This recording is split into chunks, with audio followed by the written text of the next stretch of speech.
الحمد لله نحمده ونستعينه ونستغفره ونؤمن به ونتوكل عليه ونعوذ بالله من شرور أنفسنا ومن سيئات أعمالنا من يهده الله فلا مضل له ومن يضلل فلا هادي له ونشهد أن لا إله إلا الله وحده لا شريك له ونشهد أن سيدنا محمدًا عبده ورسوله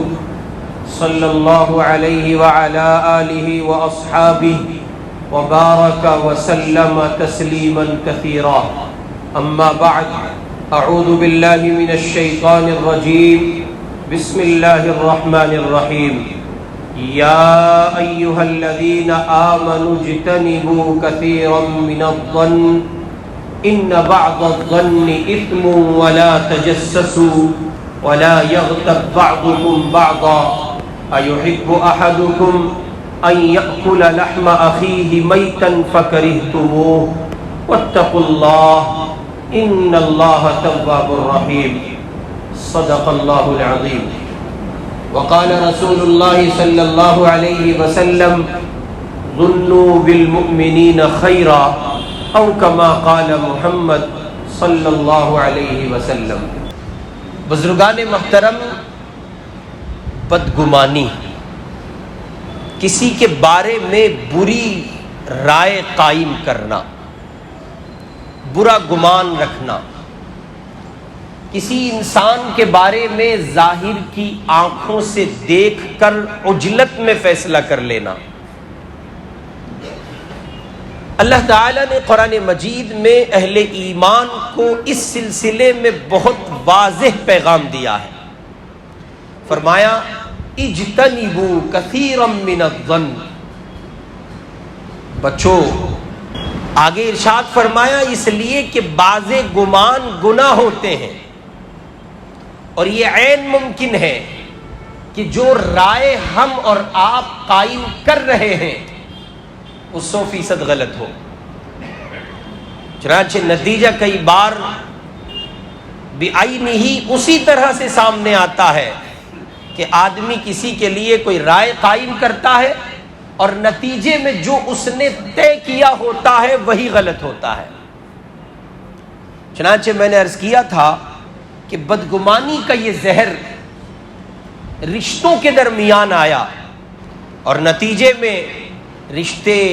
بے موت مرتے چلے گئے. اور ہم اس کا اگر جائزہ لیں تو اندازہ ہوگا اور بخوبی اندازہ ہوگا کہ ہمارے گھروں میں جو ایک کہیے کہ جھلستی ہوئی انسانی زندگی جی رہی ہے، بظاہر لگتا ہے کہ وہ خوشحال ہے، بظاہر لگتا ہے کہ ان رشتوں میں کسی طرح کے تناؤ کا ماحول نہیں ہے. باپ اپنی اولاد سے خوش ہے، اولادیں اپنے ماں باپ سے خوش ہیں، اور بڑے بھائی چھوٹوں سے خوش ہیں اور چھوٹے بڑوں سے خوش ہیں، اور بڑے اپنے چھوٹوں سے اور چھوٹے اپنے بڑوں سے.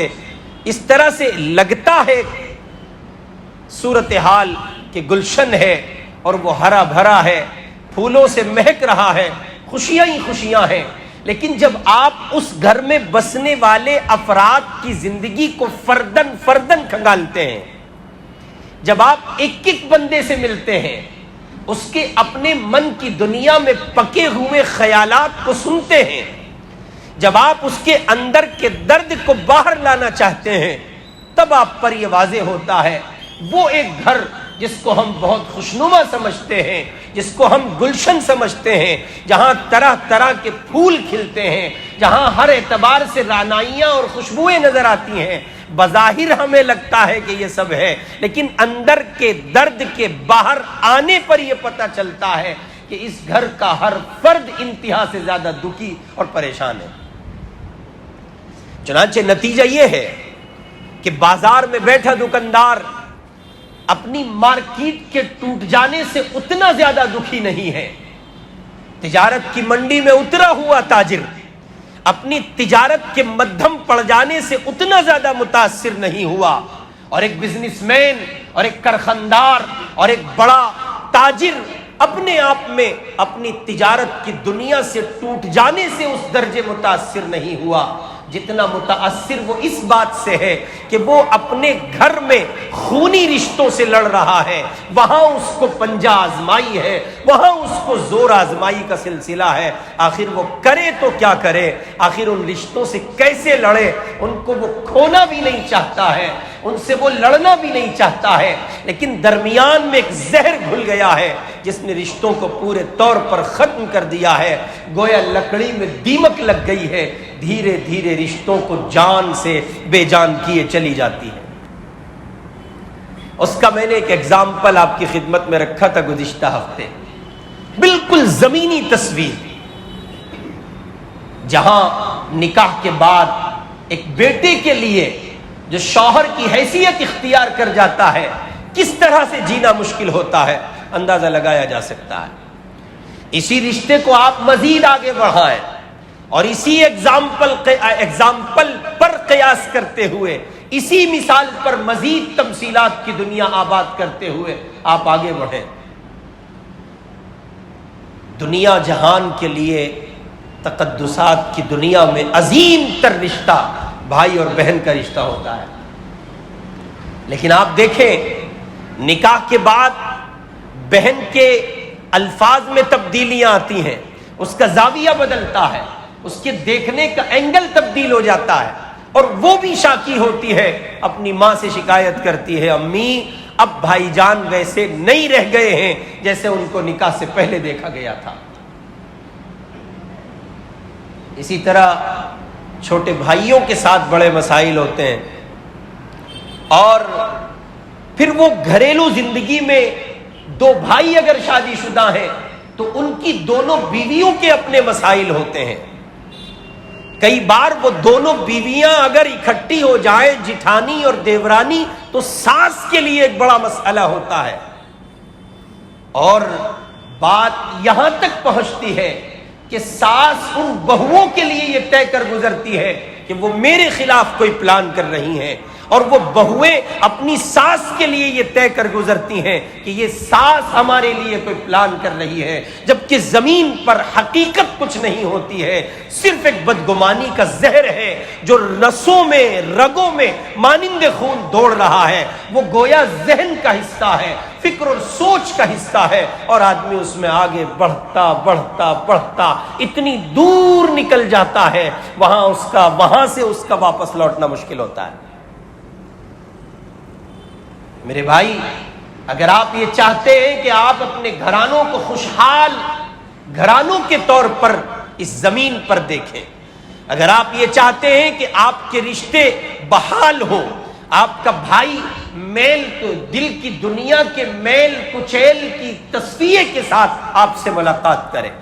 آپ کے ماں باپ کے من کی دنیا میں کوئی جھول نہ ہو، آپ یہ چاہتے ہیں کہ اولادیں خوش دلی کے ساتھ اور دل کی دنیا کو پورے طور پر صاف کر کے آپ سے ملاقات کریں، اور ان کی ملاقاتیں آپ سے اس انداز پر ہوں، اللہ کے بندو بہت اچھے سے ذہن میں بٹھا لو، اگر آپ ایسا چاہتے ہیں کہ گھر گلشن بنا رہے تو اس کے لیے لازم ہے، ضروری ہے، پریکٹس کرنی ہوگی، اور اس پریکٹیکل کو گھر میں دکھانا ہوگا، عملاً اس کا نفاذ کرنا ہوگا، اپنے آپ کو بدگمانی کے اس زہر سے پورے طور پر محفوظ رکھ کر چلنا ہوگا۔ اور یہ کوئی بہت مشکل کام نہیں ہے، یہ کوئی بہت مشکل کام نہیں ہے، یہ بہت آسان ہے، مگر بات یہ ہے کہ آسان اس کے لیے جو کرنا چاہے۔ آسان کس کے لیے؟ جو کرنا چاہے۔ ہمیں اس سلسلے میں غور کرنا ہے، اور اپنی ذاتی زندگی سے لے کر انفرادی زندگی سے لے کر اجتماعی زندگی کر اس گناہ کا سدباب کرنا ہے۔ ہمیں اس گناہ کو اپنے گھروں کی دنیا سے اکھاڑ پھینکنا ہے، اس کی جڑوں کو پورے طور پر کھوکھلا کر دینا ہے، اور پھر مزید یہ کہ باہر سماجی زندگی میں اس کا لحاظ کرنا ہے کہ بدگمانی پھیلنے نہ پائے۔ چنانچہ مارکیٹ میں بیٹھے افراد دکاندار دکانداری کر رہے، اور دو یکساں چیزوں کی دکان، ایک طرح کا مال رکھنے والے، یہ بھی سوٹ والے ہیں، یہ بھی سوٹ والے ہیں، یہاں بھی لیڈیز کپڑا بھی ملتا ہے اور ان کے یہاں بھی لیڈیز کپڑا ملتا ہے۔ ذرا کسی کے یہاں گراہک کی ذرا بھیڑ زیادہ ہو گئی، اب دوسرے نے تصورات قائم کیے، اس کے یہاں ذرا بندہ کچھ رہ گیا اور بھیڑ نہ ہو سکی، افراد کم آئے، اس نے ذرا کچھ تصورات قائم کیے، دونوں ایک دوسرے کو اپنے من کی دنیا میں حرام اور حلال کا سرٹیفکیٹ دینے پر لگے ہوئے ہیں۔ چنانچہ وہی سب سلسلے بڑھتے اور بڑھتے بڑھتے یہاں تک پہنچتے ہیں کہ اللہ ہمیں معاف فرما دے کہ ہماری عبادت گاہیں پھر اس سے محفوظ نہیں رہ پاتی ہیں۔ وہی مسجد کا امام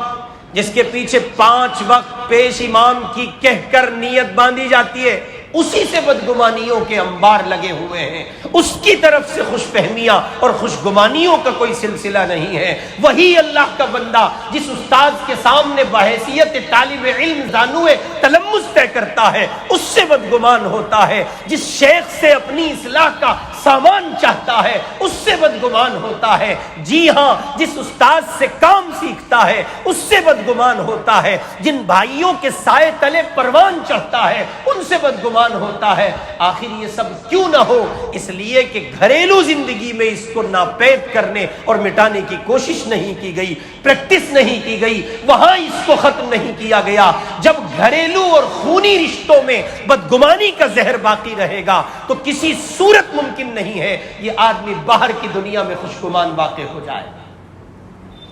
رسول پاک صلی اللہ علیہ وسلم کا ارشاد گرامی، حضور نے فرمایا اکمل المؤمنین ایمانا واحسنهم خلقا والطفهم باہلہ۔ اللہ کے لاڈلے حبیب کہتے ہیں مومنین میں کامل درجے کا مومن وہ ہے جس کے اخلاق اچھے ہوں، جو مومنین کے ساتھ اچھا ہو۔ اور پھر فرمایا والطفهم باہلہ، جو اپنے گھر والوں کے ساتھ اچھا ہو۔ حضور علیہ السلام کا یہ فرمان عالی بتا رہا ہے باہر کی زندگی کا وقت محدود ہے، محدود۔ باہر جو آپ وقت دیتے ہیں وہ گھنٹہ ہو سکتا ہے، 2 گھنٹے ہو سکتے ہیں، چند ایک گھنٹے ہو سکتے ہیں جو آپ باہر گزاریں گے، لیکن جہاں آپ کے پوری دنیا سے مکمل واقفیت جن افراد کو ہے وہ آپ کے گھر کے لوگ ہیں۔ اگر آپ ان کے ساتھ خوش اخلاق نہیں ہیں، آپ زمین پر کسی کے ساتھ خوش اخلاق نہیں ہو سکتے۔ ٹھیک اسی طرح اگر آپ خونی رشتوں میں بدگمانی کو پورے طور پر اکھاڑ نہیں پھینکتے ہیں اور خونی رشتوں کو اس سے محفوظ نہیں کر پاتے ہیں، پھر زمین پر کسی رشتے میں آپ سے یہ امید نہیں کی جا سکتی کہ آپ اس رشتے کو بدگمانی کے زہر سے محفوظ رکھ سکیں گے۔ اس لیے چلیں جناب رسول اللہ صلی اللہ علیہ وسلم کی چوکھٹ پر اور حضور پاک علیہ السلام سے پوچھے اللہ کے لاڈلے رسول آپ نے اس سلسلے میں کیا ارشاد فرمایا ہے، قرآن کیا کہتا ہے، مصطفیٰ کا کلام کیا کہتا ہے، حضور کی حدیث کیا کہتی ہے، جناب رسول پاک کی شریعت کیا کہتی ہے، آپ کا عمل اس سلسلے میں کیا کہتا ہے، اگر ایسا موقع کبھی پڑا ہے تو آپ نے کیا کیا ہے، اور کن چیزوں کو آپ نے فروغ دینے کے لیے اپنے صحابہ میں تعلیم ارشاد فرمائی ہے، اس سب کے لیے ذخیرہ سیرت مصطفیٰ بھرا پڑا ہے۔ ضرورت اس بات کی ہے کہ میں اور آپ اس پر عامل ہونے کی کوشش کریں گے انشاءاللہ۔ جی ہاں، اگر میں نے اور آپ نے اس کو نظر انداز کیا تو یقین مانے رشتے مر رہے ہیں اور مرتے چلے جاتے ہیں، اور گھر باوجود اس کے کہ وہاں تمام تر طرح کی وسعتیں ہیں، مالی اور بدنی ہر نوع کی وسعت وہاں موجود ہے، لیکن ایسا لگتا ہے کہ وہ جنت کے نمونے نہیں ہیں، جنت کے خوشگوار باغات وہ نہیں ہیں، بلکہ وہ جہنم کدے ہیں۔ ان گھروں میں تمام تر آسائشوں کے باوجود آگ لگی ہوئی ہے۔ چنانچہ آپ دیکھیں کتنے میاں بیوی ہیں جنہوں نے زندگی کے 1 نہیں 2 نہیں دہائیاں کاٹ ڈالی ہیں، لیکن ان کے درمیان غلط فہمیوں اور بدگمانیوں کا وہ سلسلہ آج بھی باقی ہے، اس کی وجہ سے رشتے کی حقیقی لذت سے وہ لوگ محروم ہیں۔ میں نے گزشتہ ہفتے اس کو عنوان دیا تھا خوشیوں محبتوں اور اعتماد کا خاموش قاتل. یہ جو شادی شدہ زندگی ہے نا، میریڈ لائف جس کو کہتے ہیں، اس میں اعتماد پیٹرول کا کام کرتا ہے. بھروسہ وہ نہیں ہے، وہ نہیں ہے. اولاً تو ہمارے معاشرے میں بڑی سب مصیبتیں پیدا ہو گئی ہیں. ہمارے یہاں تہذیبوں کا اور کہیے کہ علاقائی کلچر کا، علاقائی سماج کا، اس سب کا لحاظ نہیں کیا جاتا، اور دلی میں تو بالخصوص نہیں کیا جاتا. یہاں تو پتہ چلا لونی جیسی زمین کا لڑکا ہے اور جامع مسجد مٹیا محل جیسی زمین کی لڑکی ہے. اب یہ دو لال تار ایک جگہ بھیڑ دیے گئے اور رشتے کا بیڑا غرق ہونا ہی ہونا ہے. تہذیبیں ٹکرا رہی ہیں. یہ اس کے مزاج میں ہم آہنگی نہیں پاتی ہے، وہ اس کے مزاج میں ہم آہنگی نہیں پاتا ہے، نتیجے میں رشتے کا خراب ہونا یقینی امر ہے. چنانچہ کتنے شوہر دنیا میں ایسے، اور کتنی بیویاں، کتنے نہیں ہزاروں لاکھوں جوڑے ایسے ہیں جنہوں نے بدگمانی کی اس زہر کے ساتھ دہائیاں اپنی زندگی کی گزار دی ہیں. بچوں پر بچے پیدا ہوتے رہے، اولادیں وجود میں آتی رہیں، لیکن ان کے ذہنوں میں، ان کے دماغ میں، ان کی فکر میں، سوچ میں بدگمانی کا زہر پورے طور پر واقع رہا، اور رشتے میں وہ مٹھاس، وہ محبت کسی صورت نظر نہ آ سکی جس کی گواہی قرآن پاک دے رہا ہے. ازواجا لتسکنوا الیہا، قرآن کہہ رہا ہے ہم نے تو اس مرد عورت کو، اس نکاح کو اصل میں مرد عورت کے لیے باعث تسکین بنایا ہے، سکون کا ذریعہ ہے. لیکن یہ سکون کا ذریعہ اسی وقت قرار پا سکے گا جب بیوی شوہر کے تئیں اور شوہر بیوی کے تئیں خوشگمان ہو. لڑکی کے گھر پردے کا وہ ماحول نہیں جو لڑکے کے گھر ہے. اس کے کزن، اس کے چچا، اس کے تایا، اس کی خالہ، اس کی پھپھو کے بیٹے بیٹیاں ملنے چلے آئے اور بیوی نے ذرا ہنس کر بات کر لی، تو نتیجے میں شوہر نامدار نے اپنے ذہن میں، دماغ میں، فکر میں بدگمانی کا ایک سلسلہ قائم کیا. ایسا لگتا ہے جس سے یہ ہنس ہنس کے باتیں کر رہی ہے یہ اس کا ڈبل ایکس ہے. ایکس نہیں، ایکس تو پرانا ہو گیا نا، ڈبل ایکس ہے.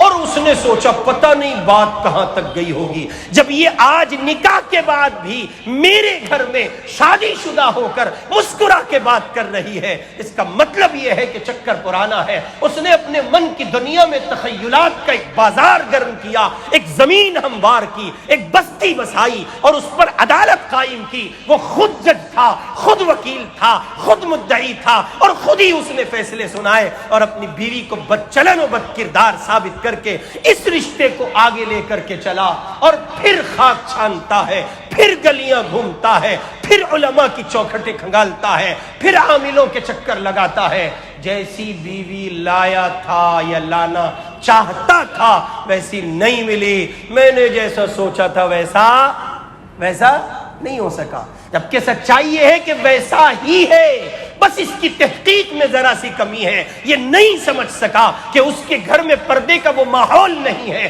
یہ نہیں سمجھ سکا کہ اس کے یہاں کزن سے پردہ نہیں ہوتا ہے. یہ نہیں سمجھ سکا کہ یہ ملاقات وقتی ہو سکتی ہے. یہ نہیں سمجھ سکا بہن بھائی ہے، بچپن کی کوئی بات یاد آ گئی ہوگی، اس میں ذرا مگن ہو گئے ہوں گے. اس نے اسی ایک اینک سے دیکھا اصل میں یہ دل کا چور ہے. بندہ جیسا خود ہوتا ہے ویسی چیزیں اس پر کہیے کہ منکشف ہوتی ہیں، اور پھر لوگ لے کے چلتے ہیں، اور پھر نتیجے میں آگے بڑھتے. آج کل سوشل میڈیا کو بڑا دخل ہے، خدا بنایا ہوا ہے لوگوں نے سوشل میڈیا کو. بیوی باتیں کر رہی ہے،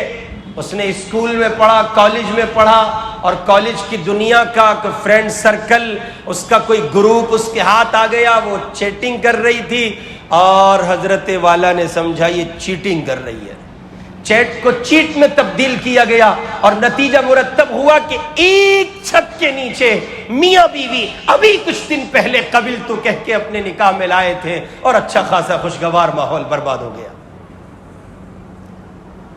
بعض نوجوانوں کی صورتحال اور مختلف ہے. گھر والی نے کہا میں ذرا مائکے جا رہی ہوں. اچھا آج کل ایک بڑا مسئلہ ہے، یہ مستقل ایک عنوان ہے، کوئی موقع رہا تو سناؤں گا، دوست کیسا ہو۔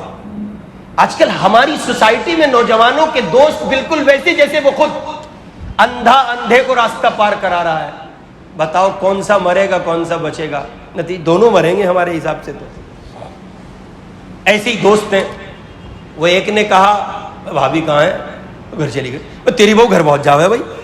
تو اس پہ دھیان نہیں کرتا۔ ختم۔ اس نے خالی اپنے ذہن و گمان میں اس دوست کی بات کو اس درجے جگہ دی کہ یہ بڑھتی بڑھتی بڑھتی چلی گئی، اور اسی پر صاحب جھگڑے کھڑے ہو گئے۔ یہ سارا معاملہ عدم تربیت سے وجود پاتا ہے، تربیت نہیں۔ اس لیے نوجوانوں کی خدمت میں یہ ایک قیمتی جملہ عرض کر کے آگے بڑھتا ہوں، اگر یہ چاہتے ہو کہ اس دیواجی زندگی کا مزہ لے سکو، لطف لے سکو، فائدہ اٹھا سکو، ازواجا لتسکنوا الیہا کا مصداق بن سکو، تو نکاح کے بعد والی زندگی کو نکاح سے پہلے اپنے بڑوں سے گزارنا سیکھو۔ یہ بھی ایک کورس ہے، یہ مستقل ایک سبق ہے کہ آپ نکاح کے بعد کیسے رہیں۔ وہ کون سی تعلیمات ہیں کہ نکاح کے بعد جن کو اپنانے سے آپ کا گھر خوشگوار ماحول میں گزر سکتا ہے، آپ کی گھریلو زندگی خوشگوار ہو سکتی ہے۔ یہ سیکھنے کی ضرورت ہے، اور اس کے لیے ایڈوائز کر رہا ہوں، سب سے بہترین شخصیت آپ کا باپ ہے۔ اور اگر ابا ایسے نہیں ہیں، یعنی ابا عقل، شعور، تدبر، صلاحیت نہیں رکھتے، تو پھر کسی اللہ کے نیک بندے کو، کسی عالم کو، کسی بزرگ کو، اور کسی سرپرست کو، کسی رہبر کو اپنا بڑا بنائیے، اور اس کی کہیے کہ تعلیم و تربیت کی روشنی میں آگے بڑھیے۔ لیکن یہ سیکھنے کا پہلو ہے، یہ جاننا اور سمجھنا ضروری ہے کہ آپ کس نوع کی زندگی گزار رہے ہیں یا گزارنا چاہتے ہیں، اور آپ کا اس کے لیے آنے والے وقت میں لاہے عمل کیا ہے۔ ورنہ پھر وہی ہوگا جو اس وقت چل رہا ہے، اور بہت تیزی کے ساتھ چل رہا ہے۔ آپ اس پر غور فرمائیں، صورتحال کس قدر مختلف ہے۔ یعنی اگر ہم اس پر غور کریں اور دیکھیں تو نتیجہ ہمارے سامنے ہے کہ ہم نے اولن تو اس گناہ بدگمانی کو گناہ ہی نہیں سمجھا، اور جن لوگوں نے کسی درجے میں اس کو گناہ سمجھا ہے، ان اللہ کے بندوں کی صورتحال یہ ہے کہ انہوں نے کبھی اس پر اس حوالے سے توجہ کرنے کی ضرورت نہیں سمجھی، نہیں محسوس کی، اور انہوں نے اس پر کبھی دھیان نہیں دیا کہ اس سے بچنے کے اسباب کیا ہو سکتے ہیں۔ جب ہم سے یہ کہا گیا کہ اجتنبوا کثیرا من الظن، بچو بدگمانی سے، بچو بہت سے گمان سے، اس لیے کہ بعض گمان گناہ ہوتے ہیں، تو ظاہر ہے کہ جب بعض گمان گناہ ہوتے ہیں تو نتیجے میں بعض گمان ثواب بھی ہوں گے۔ بدگمانی کی ضد، اس کا اپوزٹ پہلو خوشگمانی ہے، یعنی ہمیں اور آپ کو بدگمانی کے زہر سے بچنے کے لیے، اور اس اپنے رشتوں کو محفوظ رکھنے کے لیے، اور ان کے تقدسات اور ان کی پاکیزگی کو اور ان کی نظافت کو بحال رکھنے کے لیے ہم پر یہ لازم اور ضروری ہے کہ ہم اس کا خیال رکھیں کہ جہاں بدگمانی دستک دیتی ہو وہیں ہم خوشگمانی کا دروازہ کھول دیں۔ ایسا لگا باپ کو کہ وہ کالی تھیلی جس میں بہو کے لیے کچھ لایا تھا، اور ساس نے یعنی امی نے کہا تھا دیکھ رہے ہو، تو وہاں یہ نہ کہا جاتا کہ ہاں تیری پسند کی تھی، جیسی تو نے دیکھی تھی ویسی ہے، اب مجھے کیا کہتی ہے، بلکہ باپ یہ کہتا، ماں کے خیال کو ریجیکٹ کرتا، اس کی اس بات پر کلہڑی چلا دیتا، اس ڈال کو کاٹ دیتا، اس شاخ کو پیر سے الگ کر دیتا، اور باپ یہ کہتا ممکن ہے کوئی ایسی شے ہو جو بچہ دکھا نہ سکتا ہو، اور حجن چھوڑو اگر ایسا کچھ ہوا بھی ہے تو کیا ہے، بچے ہیں، انجوائے کرنے دو ان کو، ان کی زندگی کو اللہ مزید خوشگوار اور پربہار بنائے۔ باپ کے اس خوشگمانی کے پہلو سے جو کچھ حالات وجود میں آ سکتے تھے اس کا اندازہ لگایا جا سکتا۔ مزید آگے بڑھے، جب بہن نے کہا بھائی اب ویسے نہیں رہے، بھائی جان کا نظریہ بدل رہا ہے، ان کا مزاج بدل رہا ہے، تو امی کہتی پاگل ہے تو، تجھے سمجھ نہیں آتا، تجھے مجھے دکھتا نہیں ہے، تیرا بھائی ہرگز نہیں بدل سکتا، تیرا بھائی منفرد ہے، وہ لاکھوں میں ایک ہے، وہ آج بھی تیرے لیے ویسا ہے جیسے کل تھا۔ ہرگز ہرگز اپنے بھائی کے بارے میں برا گمان نہ کرنا، اس کے ذہن میں کوئی الجھن ہوگی، وہ کسی ٹینشن سے دوچار ہوگا، اس لیے اس نے یہ سلوک کیا ہے۔ ماں اگر اس خیال کو کاٹ کر کسی خوشگوانی کا راستہ دکھا دیتی تو بھائی اور بہنوں میں تفریق واقع نہ ہوتا۔ یہی صورتحال ہر ایک رشتے پر تطبیق دیتے جائیے۔ میاں بیوی کے درمیان کوئی بات، ادھر میڈم فون کر رہی ہے اور ادھر شوہر نامدار فون نہیں اٹھا رہے، ہزار باتیں سوچی جا سکتی ہے، بائک چلا رہے ہوں گے، سرکل میں کہیں بیٹھے ہوں گے، مناسب نہیں سمجھتے ہوں گے، یا یہ ممکن کہ مجھ سے ابھی کھل کر اس محبت کے لہجے میں بات نہیں کی جا سکتی ہوگی جس محبت کے لہجے میں میرے شوہر مجھ سے بات کرتے ہیں۔ اور اگر بیوی ایسا نہیں سوچے گی اور خوشگوانی کی اس اسٹیج تک وہ نہیں پہنچے گی تو وہ کچھ اور نہیں کرے گی، اپنے رشتے کو آگ لگائے گی اور اپنے گلشن کو اجاڑے گی، کچھ اور نہیں کرے گی، کسی اور کا نقصان نہیں کرے گی، وہ اپنا نقصان سے۔ اس لیے میرے بھائی، ہمیں اور آپ کو بحیثیت مومن یہ طے کرنا ہے کہ جب بدگمانی ہمارے دروازے پر دستک دے تب ہمیں خوشگوانی کا ماحول قائم کرنا ہے، تب ہمیں خوشگوانی کا دروازہ کھٹکھٹا دینا ہے۔ کسی نے ہم سے آ کے کہا کہ میاں سنتے ہو فلاں بندہ، اس کے بارے میں ایسا سنا جا رہا ہے، ابھی یہ خبر آپ تک پہنچی اور اس میں بدگمانی کے کچھ پہلو مضمر تھے، فوراً آپ یہ طے کیجیے ہرگز یہ نہیں ہو سکتا، وہ اس لیے گزر گیا ہوگا، اس لیے اس نے کر لیا ہوگا۔ یہ تصورات کی دنیا، یہ خیالات کا ایک مرکز اور خوشگوانیوں کا ایک سلسلہ، 99 خیالات اگر آپ کے ذہن میں ہیں، آپ ہر ایک کو نظر انداز کرتے جائیے، خوشگوانی کا ایک پہلو زندہ کر لیجیے، حضور پاک کی سنت احیا ہو جائے۔ جیسے میں نے واقعات سے آپ کی خدمت میں عرض کیا تھا کہ یہ سوچا جا سکتا تھا، یہ سوچا جا سکتا تھا کہ حضرت کے پاس یہ ڈرائی فروٹ کہیں سے آئے ہوں گے، کسی نے لا کر دیے ہوں گے اور اس نے مجبور کر دیا ہوگا کہ آپ اس کو کھائیں، میرے سامنے آپ اس کو تناول فرمائیں، اس لیے حضرت کھا رہے ہیں، ورنہ حضرت تو بہرحال حضرت ہے۔ سوچا جا سکتا تھا، لیکن چونکہ ہم اور آپ وہاں تک نہیں پہنچتے ہیں، اس لیے یہ طے کریں جب کبھی کسی رشتے میں بدگمانی دروازے پر دستک دے فوراً ہمیں خوشگوانی کے پہلو اختیار کرنے ہیں اور اچھا گمان قائم کرنا ہے، کریں گے انشاءاللہ۔ رسول پاک صلی اللہ علیہ وسلم نے فرمایا حسن ظن، حسن گمان یعنی اچھا گمان یہ بہترین عبادت ہے، رسول پاک علیہ السلام کی سنت۔ اسی کے ساتھ ساتھ دوسرا ایک بنیادی پہلو یہ ہے، جب یہ منفی چیزیں آپ کو گھیریں کسی کے لیے، جب یہ منفی خیالات آپ کو گھیر لیں اور یہ آپ کا حصار کر کے آپ کو اس بدگمانی کی دلدل میں دھکیلنا چاہیں، تب آپ سب سے پہلا کام یہ کریں، توبہ کریں، استغفار کریں، اللہ کی طرف رجوع کریں اور ٹھیک اس طرح بالبلا اٹھیں، ٹھیک اس طرح تڑپ اٹھیں جیسے حضرت یوسف علیہ السلام جب ان کو گھیر لیا تھا عزیز مصر کی بیوی نے، تو انہوں نے کہا معاذ اللہ، اللہ آپ کی پناہ چاہتا ہوں، آپ بچانے والے ہیں، آپ نے اگر حفاظت کی تو محفوظ رہ سکوں گا، آپ نے اگر بچایا تو بچ سکوں گا، میرے اللہ یہ بدگمانی کھڑی ہے، دھکیلنا چاہتی ہے، میرا رشتہ خراب ہو جائے گا، میں اپنی بیوی سے بدگمان نہیں ہو سکتا، ربا آپ حفاظت کرنے والے ہیں، آپ میری حفاظت فرمائیے، ادھر اللہ سے مدد طلب کیجئے، ادھر اچھا گمان قائم کیجئے، اور نتیجے میں تیسرا بنیادی عمل یہ فوراً ملاقات کیجئے،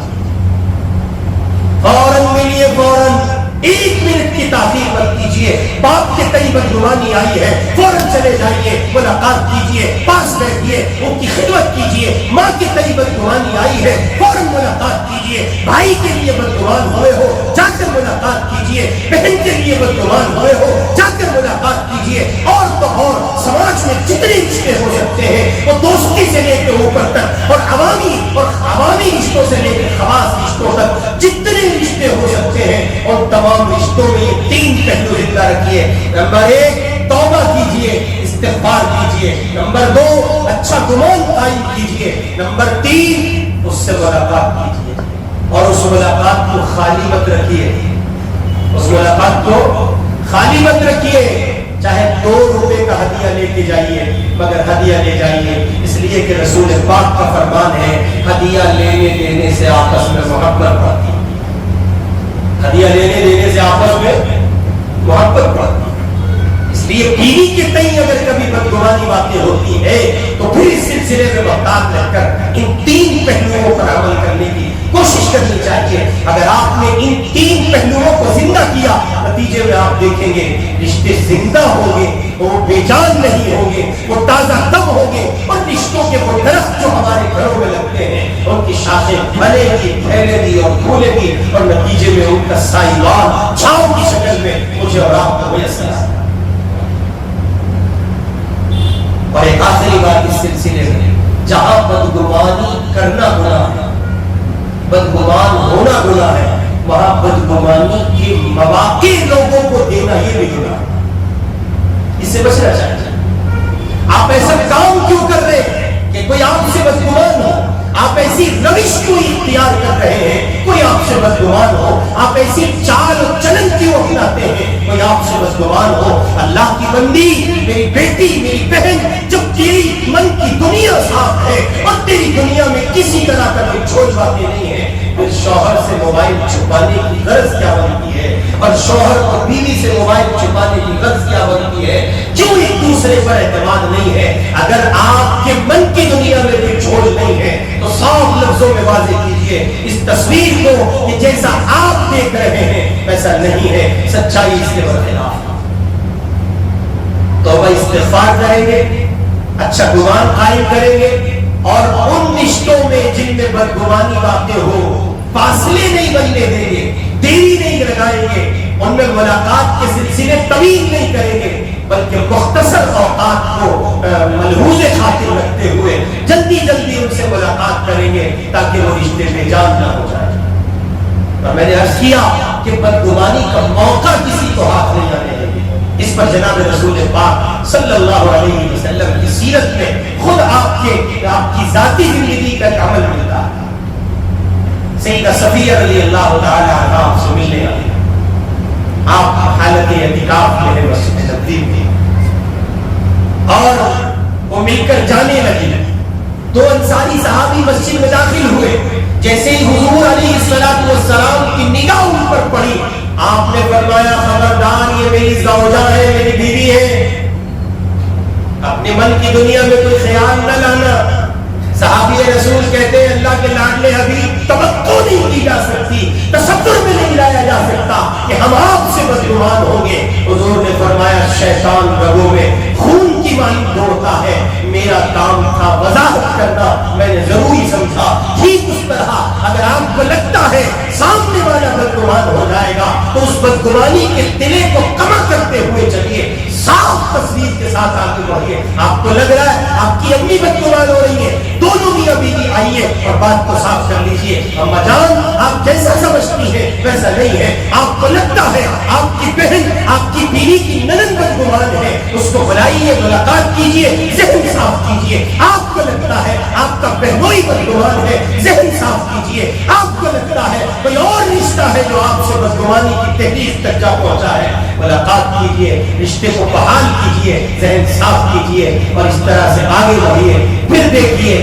کیسے خوشگوار ماحول میں گھریلو زندگی آپ کو میسر آئے گی، اور یہ جو دن رات کی الجھنیں ہیں ان میں جہاں اور بہت سے مسائل ہیں وہاں ایک بنیادی مسئلہ گھریلو مسائل کا ہے۔ آدمی سارے جہان سے لڑ سکتا ہے، اپنے گھر کے مسائل سے نہیں لڑ سکتا، اور ہمارا یہ بڑا کمزور پہلو ہے کہ ہمارے لیے ہمارے سروں پر گھریلو مسائل کا ایک انبار ہوتا ہے۔ اس لیے ان سے نپٹیے، نکلیے، آگے بڑھیے، گھروں کو خوشگوار ماحول دیجیے، اور بدگمانی کے زہر سے محفوظ رہتے ہوئے اپنے ان رشتوں کو بچائیے۔ خوشیوں، محبتوں اور اعتماد کے اس خاموش باطل سے اپنے رشتوں کی حفاظت کیجیے۔ اللہ رب العزت والجلال ہمیں اور آپ کو عمل کی توفیق نصیب فرمائے۔ وآخر دعوانا ان الحمد للہ رب العالمین۔